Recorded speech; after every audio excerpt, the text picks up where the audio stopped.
Good morning and welcome to the preview for the weekend's racing. It's the Australia Day weekend. Kicks off obviously starting on Friday night with the meeting at Moonee Valley. Australia Day Stakes.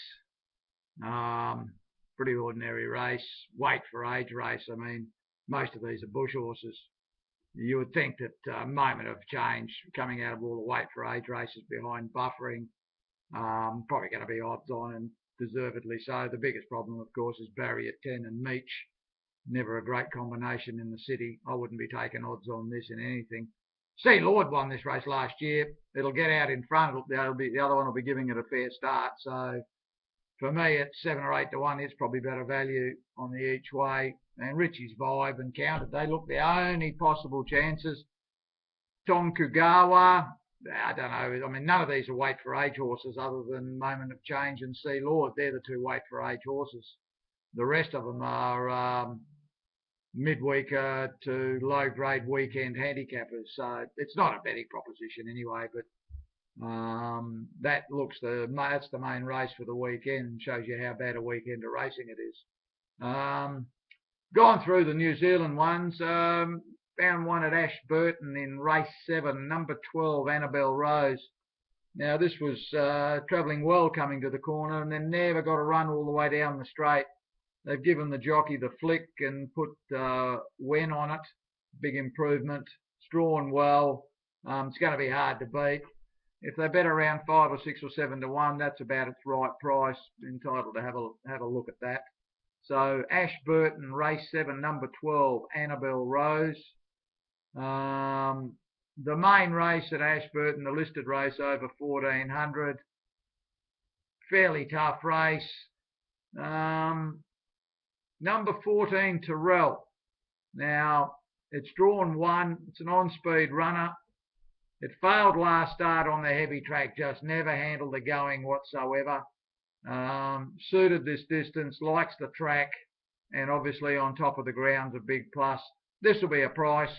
I think this has got a chance on the each way. Pretty tough race, but on the each way, race 8, number 14, Terrell. The Ascot meeting, not much of a meeting there. The moment you start seeing benchmark 60s and 66s and 55s, you know you're scraping the bottom of the barrel now. This is not much of a meeting, and it's a non-betting option for me. We go to Caulfield, obviously Blue Diamond Prelude Day. So the first 3 or 4 races, absolutely no interest. Race 5, 3-year-old race, very dangerous race. Too many horses have only had 3 or 4 or 5 runs, winners at last start. It's a race I'd never get interested in. Race 6, small field. Doesn't look like there's much depth in the race. I think the winner comes from Anlon, Chase the Rainbow, Lines and Star Rolling. Star Rolling might be one at a bit of a price. It's got a pretty smart horse, this. First up at the 1400. I mean, that's a bit short, but if they put a bit of tempo in, I could quite easily see this getting over the top and rolling a lot of them. So maybe race 6 at Caulfield, number 5, Star Rolling. Race 7, I think Quick Schnitzel, this is its race. If it can't win this, it'll be battling to win a race. So Caulfield, race 7, number 8, Quick Schnitzel. That's about it for the Caulfield meeting. Heavy track up at Eagle Farm. Go to race 8, number 13, Carmora. Now, this was a good run first up. Did a lot of work on a good track where that's not its go. This is a slow, heavy tracker. It's got the ideal conditions here in this race. Now, it hadn't had a run for a while, and it's gone forward first up, working quite hard. And it's only got beaten 3 lengths, so it wasn't a bad run given the way the race was run. I think if he rides it quiet and holds it up coming to the corner, it's going to be hard to beat at around 6 or 7 to 1. I think that's over the odds. So we go to Eagle Farm, a race 8, number 13, Camora. Of the rest of the cards, Morphettville and obviously no good. The Randwick meeting, not much of a meeting there. Haven't got a liking for anything at all. And obviously the other main meeting is the Trentham meeting. Now there's a couple of decent races there, a couple of group races. I think in the Thorndon Mile, I think Sacred Stars ideally suited in this with 52.5 kilos. It was a good run, 4 wide first up, and I think he'll be riding it a little bit better than that. Barrier 6 should get a good run in the race. The danger at a price could be number 7, Girella. 2 runs ago, should have won when they ran very, very quick time, and then they went out to the 2,000 metres, didn't run the trip. Back to the mile, looks suited. 53.5 is about the right weight for this. I think you can back one, save on the other. Should both be a reasonable price. So Trentham race 7, 9 on top, Sacred Star. Save on 7, Girella.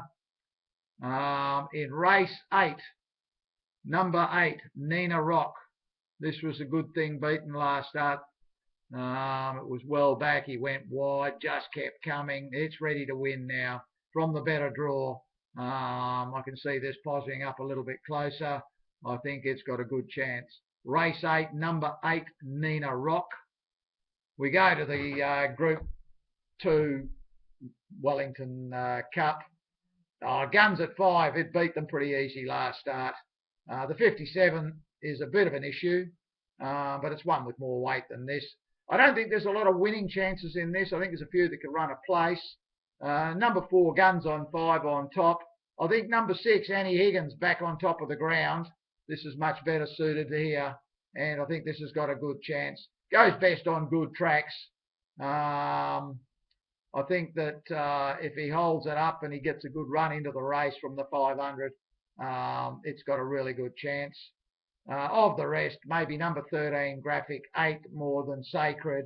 And the top weight, Military Move, pretty smart horse. And the bottom one, Yin Yang Masters, racing well. I think they're the main chances. But I've got 4 Guns at 5 on top from 6, Annie Higgins as the main 2 in the race. And race 10, Gwen Tharney.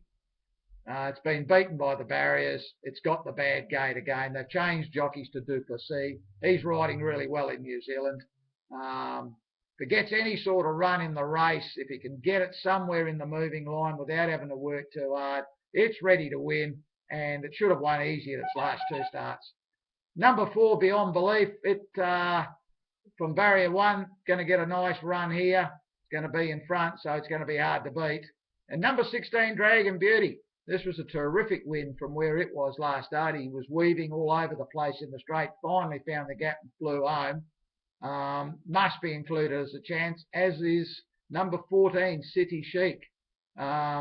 This never got a run at all last start. I've had a look at it a couple of times. I'm fairly convinced that if he had got a run, it wins. It's got beaten 2 lengths, so from barrier 3, if he can hold it up and wait for one crack at him and gets the run, must be included. 13 on top from 4, 16 and 14. Good luck if you play on the weekend, guys. It's actually it's a disappointing weekend for an Australia Day weekend racing. Not much of a card anywhere. Had a quick look at Sunday for Sha Tin. It's a mixed meeting. There's unraced, so we're out of the TT immediately. There's no jackpots at all. And unless I find something that I think is well and truly over the odds for us to perhaps play a parlay or maybe a DT, it looks like a complete pass. And with Chinese New Year kicking in next week, there's no midweek racing, so we may just have a 7-day gap and wait for the following weekend. But I'll make the final decision on that Sunday morning. Thanks for tuning in, and good luck on the weekend if you play.